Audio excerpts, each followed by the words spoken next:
네, 7.10절 컨비네이션 네트워크를 보도록 하겠습니다. 이 7.10절에서는 FET와 BJT를 둘 다 활용한 회로에 대해서 살펴보도록 하겠습니다. 첫 번째로 이와 같은 주어진 회로를 보도록 하겠습니다. 이 주어진 회로를 보면 이 부분이 이렇게 자, 이 부분이 여기 써 있는 것처럼 커런트 소스로 활용되고 있다는 것을 알 수가 있겠습니다. 그리고 그렇게 하기 위해서 여기 지금 빨간색으로 표시가 되어 있는 출력단에 흐른 전류를 여기 설계를 통해서 내가 값을 조절하고 싶은 거죠. 내가 희망하는 바이어스 커런트가 DC 전류가 흐르도록 만들고 싶은 거죠. 그러면 이제 볼티 디바이드 바이어스 회로의 장점을 살리기 위해서는 어떤 게 필요했었습니까?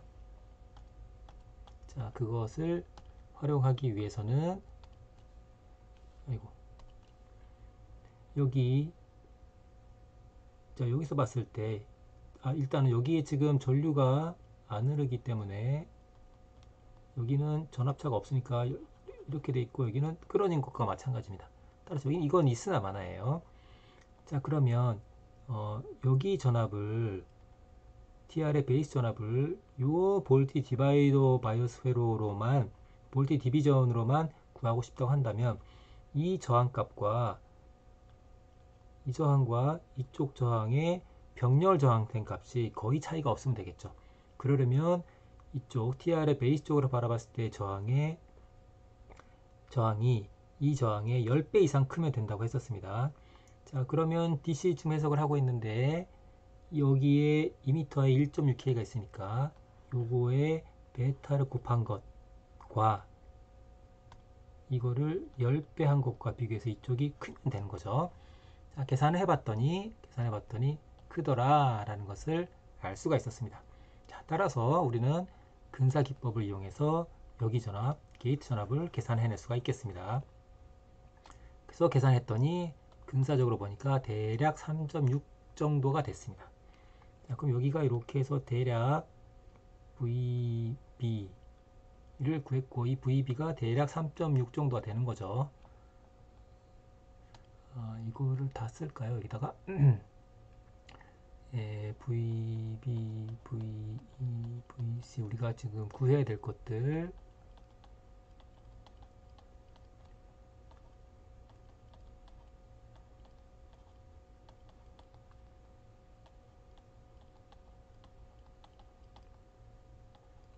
네, 이렇게 되겠죠. 자, 이 중에서 우리가 알고 있는 게 이 두 개는 같고 이 두 개도 같다는 것을 알 수 있습니다. 그리고 이게 0이라는 것도 알고 있죠. 그렇죠? 자, 그리고 이제 방금 전에 여기 VB를 구했습니다. VB를 구했어요. 이거는 구했습니다. 자, 그럼 VB를 구했으면 여기서 0.7V를 빼면 VE가 나오겠죠. 따라서 VE도 구했습니다. 그럼 VE를 알고 R을 알기 때문에 여기 흐르는 전류 IE를 구할 수가 있죠. 따라서 IE를 구했죠. IE가 구해지면 IC도 자동으로 구해집니다. 근데 여기 보니까 여기 IC가 여기 IC인데 여기가 IS죠. IS랑 IC랑 같다는 걸 알 수가 있습니다. 두 개가 같죠 지금. 따라서 이 네 개가 전부 다 같다는 걸 알 수 있습니다. 그리고 네 개 전부 다 같고 방금 전에 여기서 IE를 구했기 때문에 이 네 개가 다 구해진 거죠. 따라서 전류가 다 구해졌습니다. 왜냐하면 여기서 베타분의 1배 하면 IB가 구해지기 때문이죠. 그래서 VB를 구하고 VE를 구하고 IE를 구하는 순간 모든 전류가 다 구해진 겁니다. IG도 알고 있고 여기서 이렇게 되기 때문이죠. 그래서 전류는 다 구했고 전압도 일단 두 개 구했습니다. 사실은 VG도 알고 있죠. 왜냐? 여기는 전압차가 없기 때문에 여기 VG가 이렇게 붙어서 VB랑 같다는 것을 알 수가 있습니다. 두 개가 같죠. 그렇죠? 자, 그 다음에 VD는 여기 흐른 전류 ID를 알기 때문에 VDD에서 여기 양단의 전압을 빼주면 될 겁니다. 그렇죠? 여기 있네요. 그래서 VD를 우리가 구할 수가 있습니다. 자, 지금 남은 게 지금 이 두 개죠. 근데 VC하고 VS는 같죠. 왜냐면 여기가 VS이고 여기가 VC니까 두 개가 같다는 걸 알 수 있습니다. 요거만 구하면 되는 거죠. 자, 그런데 우리가 ID를 알고 있습니다. 그리고 이 FET의 특성 방정식도 알고 있어요. 특성 관계식도 알고 있습니다. 요걸 알고 있고 이건 데이터 시트에 나오는 거고, 그러면 VGS를 구할 수가 있겠죠. VGS는 뭡니까? VG-VS죠. 근데 이걸 알고 있고 VG를 아까 전에 알았죠. VB랑 같으니까 이걸 알기 때문에 당연히 VS로 구할 수가 있겠죠. 그렇게 함으로써 VS 및 VC도 구해지게 됩니다. 그렇게 해서 이 세 단자의 전압 전류, 요 세 단자의 전압 전류 모두 해석이 끝나는 것을 알 수가 있습니다. 네, 요번에도 또 컨비네이션 네트워크입니다. 근데 아까 전과 다른 것은 이 BJT하고 FET하고 이제 순서가 위아래가 반대가 됐죠. 자, 이것도 한번 해석을 해볼까요? 마찬가지로 이제 우리가 회로를 해석을 해야 될 게,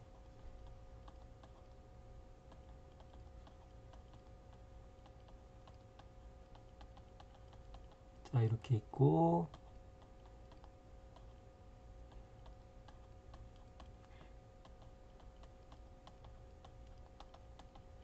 자, 이렇게 있습니다. 그리고 우리가 알고 있는 게 이게 0이라는 걸 알고 있죠. 이미 이건 끝났다. 구했어요. 그죠? 그리고 또 이 회로에서 여기가 게이트인데 게이트가 쇼트입니다. 그라운드랑. 따라서 이거는 0이라는 것도 알 수가 있죠. 그죠?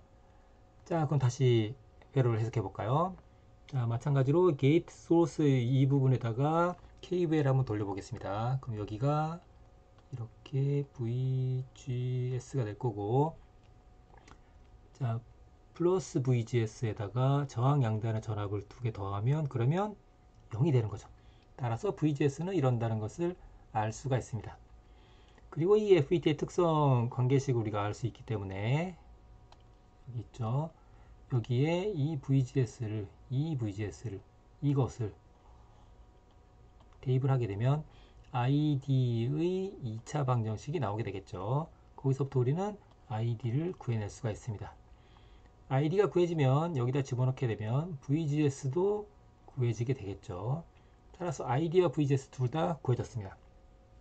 자, 그러면 ID와 VGS 구해주면 여기 지금 IS, ID, IE, IC가 쭉 똑같은 걸 알 수가 있어요. 즉, 이 네 개의 전류가 다 똑같습니다. 따라서 ID가 구해지는 순간 이 네 개가 다 구해진 거죠. 사실은 5개가 다 구해집니다. 왜냐하면 요거를 베타 배한 게 요거랑 같으니까. 즉, 이게 구해졌으면 베타로 나눠주면 IB 값을 얻을 수 있겠죠. 따라서 전류를 다 구할 수가 있게 되는 것을 알 수 있습니다. 여기 있죠? 다 구할 수 있다. 이런 거죠. 자, 이제 우리가 전류 6개는 모두 다 구했습니다. 그리고 ID, 여기서는 전류를 다 구했기 때문에 또 뭘 알 수 있냐면 여기 흐른 전류를 아니까 여기 저항 양단의 전압을 알 수가 있어서 VS도 구할 수가 있습니다. 그리고 여기 흐르는 전류를 아니까 16V에서 여기 양단의 전압을 빼면 VC도 구할 수가 있습니다. 그리고 베이스 전류를 구했기 때문에 16V에서 여기 양단의 전압을 빼면 VB를 구할 수가 있습니다. 자, 그럼 여기가 0.7V라고 하는 것을 알고 있기 때문에 여기 전압 혹은 여기 전압 VE 및 VD 두 개가 같겠죠? 도 구할 수가 있습니다. 따라서 TR 세단자의 전압과 전류 및 FET 세단자의 전압과 전류 총 몇 개입니까? 6개, 6개에서 12가지를 모두 다 구할 수가 있었다는 것을 알 수가 있겠습니다. 자, 이번엔 디자인이라고 해서 7.11절은 주어진 스펙을 만족시키는 저항값을 설계해다오 라는 그런 문제가 되겠습니다. 자, 지금 보게 되면 JFET이 있고 서플라이 볼티지가 있고 저항 두 개가 있는데 FET에 해당되는 스펙도 주어져 있고 거기에 드레인에 흐른 전류, 즉 출력 전류가 얼마가 돼야 되고 그 다음에 VD가 드레인에 그 걸리는 전압이 얼마가 돼야 된다고 하는 것이 나와 있습니다. 자, 이런 여건에서 저항 두 개의 값을 우리가 설계를 하고자 합니다. 한번 해볼까요? 자, 이거 보니까 여기가 20V고 여기가 12V니까 여기 양단에 8V가 걸리는 것을 쉽게 알 수가 있습니다. 그리고 여기 2.5mm가 흐른다고 하니까 RD 값은 너무나 손쉽게 구해낼 수가 있겠죠. 예, 이거 뭐 너무 쉽습니다. 자, 그리고 우리가 또 뭘 알 수 있냐면 ID를 알고 있고 이 FET 소자의 특성을 알고 있기 때문에 이 관계식으로부터 알고 있는 값, 주어진 값이 있기 때문에 우리는 VGS 값을 알 수 있습니다. 그렇죠? VGS가 뭡니까? 자, 이렇게 되는 거죠. 요걸 알 수 있다는 거죠. 근데 지금 게이트가 그라운드예요. 따라서 얘가 0이라는 걸 알 수 있습니다. 따라서 우리는 VS 값도 이제 쉽게 알 수가 있겠죠. 자, 그러면 VS 값을 알게 되면 여기가 VS가 되겠죠. VS 값을 알게 되면 여기 지금 전류를 알고 있기 때문에 저항 값을 쉽게 또 알 수가 있겠죠. 그렇게 함으로 해서 RS 값도 다시 알아낼 수가 있습니다. 그래서 주어진 스펙이 여기 2.2mA, 그 다음에 여기에 12V, 2.5mA하고 12V하고 두 개가 만족이 되는 그러한 RD하고 RS하고 두 개의 저항값을 여러분들이 구해낼 수가 있었습니다. 뭐 3.2K, 0.4K라고 하네요. 물론 이제 표준 저항으로 이제 설정을 변경하면 조금씩 이제 차이는 생기겠지만 대략 비슷한 바이오스 포인트를 유지할 수 있으리라고 하는 것을 기대할 수가 있겠습니다. 네, 7.15절은 우리가 여태까지 계속 FET의 세츄레이션 리전만 계속 살펴봤는데요. 이번에는 오믹 리전, 그러니까 리니어 리전이 되겠죠. 그러한 부분의 활용도에 대해서 한번 살펴보도록 하겠습니다. 우리가 앞서 6장에서 살펴봤던 것처럼 FET의 동작은 VDS와 ID 사이의 관계가 이런 그래프로 나타내는 것을 알 수가 있었습니다. 그래서 이 평행선이 있는 부분이 세츄레이션 리전이고 이 부분의 전류는 VGS를 바꿈에 따라서 변화시킬 수가 있기 때문에 우리가 이걸 활용해 왔죠. 앞선 이그샘플까지는 그런 것을 활용한 부분이었었고요. 지금 7.15절 지금부터 하고자 하는 것은 이 부분을 활용하고 싶은 겁니다. 물론 이제 오믹 리전이라고 하면 이 핀치 오프 볼티지 보다 왼쪽을 얘기하지만 그 바로 왼쪽은 사실은 굽어 있는 곡선 이차 함수의 형태를 갖고 있기 때문에 이 부분보다 더 멀리라고 해야 될까요? 그 원점에 더 가까운 부분, 원점에 가까운 부분만 보고자 합니다. 우리가 6장에서 제가 강의 자료에도 보게 되면 이 부분을 확대해서 이런 모습을 보인 적이 있을 겁니다. 자, 그래서 이 부분을 확대하면 여기 지금 보게 되면 VDS가 얼마입니까? 0. 몇 볼트죠, 그죠? 네. 0.1, 0.5 이런 것을 알 수가 있습니다. 자, 이 부분은 직선에 가까운 그런 모습을 보이고 있기 때문에 선형적으로 우리가 근사화를 할 수가 있겠고 이 기울기 값이 VGS에 따라서 달라지게 됩니다. 그러니까 기울기를 바꿀 수 있다는 거죠. VGS를 이용해서. 이 기울기가 세로축이 지금 ID이고 가로축이 VDS니까 즉 세로축이 전류이고 가로축이 전압이니까 요 값이 이쪽 슬롭이 이제 저항이 되겠죠. 즉 이쪽은 컨덕턴스가 되겠죠. 그렇다는 것을 우리가 쉽게 알 수가 있습니다. 즉 VGS를 네거티브로 계속 쭉쭉쭉 줄이면 줄일수록 이게 점점 이렇게 가로축이 가까워지니까 저항값이 점점 커진다는 것을 알 수가 있겠죠. 자, 이걸 활용해서 너인버팅 앰프에다가 앰프의 게인 값을 사람이 손으로 조절하는 게 아니라 전기 신호를 활용해서 조절하는 경우를 살펴보도록 하겠습니다. 여기 지금 너인버팅 앰프가 있는데요. non-inverting 앰프의 게인은 이렇다고 하는 것을 알고 있습니다. 우리가.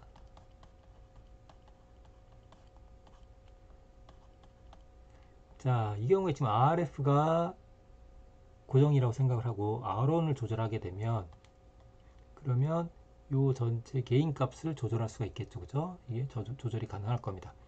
근데 이걸 손으로 가변 저항 값을 조절하는 게 아니고 여기에다가 FET를 넣고 그럴 때 VDX 값이 굉장히 작은 값의 범위를 유지한다고 한다면 그러면 우리는 여기 전압 신호를 이용해서 여기에 저항 값을 조절할 수가 있다는 것을 알 수가 있죠. 즉, 이 부분이 RDS가 되는 거죠. 그리고 이거는 VGS를 조절함으로 해서 변화시킬 수 있게 됩니다. 즉, 전압 신호를 이용해서 우리가 게인 값을 희망하는 값으로 설정이 가능해진다라는 것을 알 수 있겠습니다. 네, 7장은 서머리 하자면 우리가 FET라고 하는 소자를 활용한 DC 바이어싱을 살펴봤습니다. 이 바이어스 컨피그레이션은 기본적으로는 우리가 4장에서 했었던 BJT 컨피그레이션하고 거의 유사합니다. 뭐 픽스 바이어스나 볼테이지 디바이더 바이어스나 피드백 바이어스나 이런 것들은 다 똑같고 사실 뭐 셀프 바이어스 정도와 약간 이미터 바이어스가 비슷한 건데요. 약간 뭐 특이하다고 볼 수 있을 정도입니다. 거의 유사하고요. 마찬가지로 DC 해석을 한다고 하는 것도 거의 유사합니다. 단자가 3개짜리 소자에 대해서 3단자의 전압과 전류를 다 구하면 되는 거였었고요. BJT에서도 베이스 이미터 쪽에 회로 해석하려면 베이스 이미터 쪽에 KVL 돌리고 그 다음에 컬렉터 이미터 쪽, 출력 쪽에 KVL 돌려서 여러분들이 모든 해석을 끝낼 수 있었던 것처럼 FET의 DC 해석도 유사하게 게이트 소스 쪽에 KVL 돌리고 그 다음에 드레인 소스 쪽에 KVL 돌림으로 해서 2번이죠. 마찬가지로 KVL 2번, 여기도 KVL 2번 하게 되면 그러면 해석이 다 끝나는 것을 알 수가 있었습니다. 다만 BJT는 VB가 0.7V라든지 이런 관계를 활용했었는데요. 여기서는 2차 방정식을 풀어야 되는 이제 그런 부분이 조금 특이한 특징이라고 생각을 할 수가 있겠습니다. 네, 그래서 방금 얘기했던 것처럼 그러한 여러 가지 컨피그레이션에 대해서 JFET부터 시작을 해서 정션 FET부터 시작을 해서 디플레이션 타임 모스펫과 인핸스먼트 타임 모스펫도 살펴봤었고 그 두 개가 동시에 들어가 있는 컨비네이션 네트워크에 대해서도 해석하는 것을 살펴보고 마지막에 간단하게 스펙을 만족시키는 저항가 값을 찾아내는 디자인 프로블럼에 대해서도 살펴보고 애플리케이션으로 세츄레이션 리전이 아니라 오믹 리전을 활용한 경우에 대해서도 살펴봄으로 해서 7장을 마치겠습니다.